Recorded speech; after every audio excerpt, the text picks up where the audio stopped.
The establishment wants you to believe that culture is a product you buy and sell like a bag of flour. They want you to believe that if you didn't pay the toll to a studio executive in Burbank, you have no right to the stories, the music, or the collective knowledge of our species. They call it intellectual property. I call it a fence around the human mind.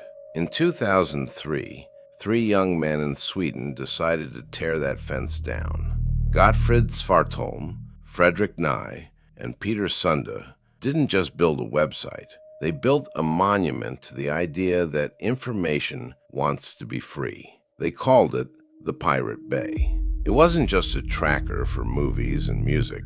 It was a decentralized library for the entire world. It was the first time in history that a kid in a village anywhere on Earth had the same access to human culture as a billionaire in a penthouse. They accomplished something the suits in Hollywood thought was impossible. They created a system that couldn't be silenced by a single subpoena. They hosted nothing but magnets, digital pointers that told your computer where to find the data from other people. They weren't the source, they were the map. And for that, the machine decided they had to be destroyed. The pressure didn't come from Sweden. It came from the United States Department of Justice, acting as the personal muscle for the MPAA and the IFPI. In May 2006, 65 police officers descended on a data center in Stockholm. They seized servers, they disrupted networks, and they arrested the founders. Why? Because the American government threatened Sweden with trade sanctions if they didn't stop the pirates. The state was willing to start a trade war just to protect the profit margins of a few movie studios. They put them through a show trial in 2009. We call it the Spectrial. It was a joke. The judge was a member of the same copyright protection organizations that were suing the defendants. It was a Kangaroo Court, where the verdict was written before the first witness spoke. They sentenced the founders to prison and millions in fines. They thought that by cutting off the heads, they would kill the beast. But they forgot one thing.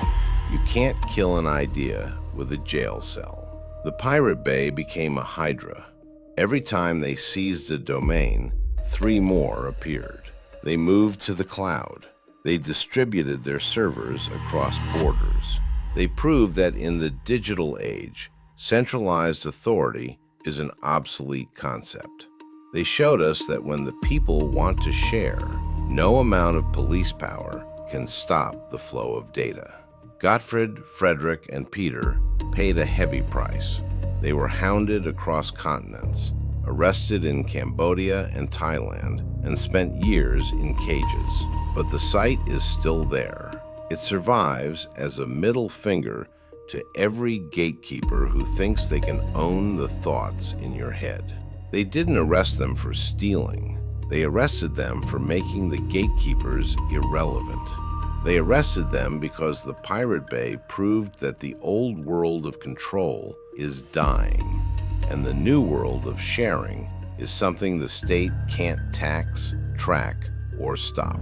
The seeds are already sown. The ships have already left the harbor. You can sink the boat, but you can't stop the ocean.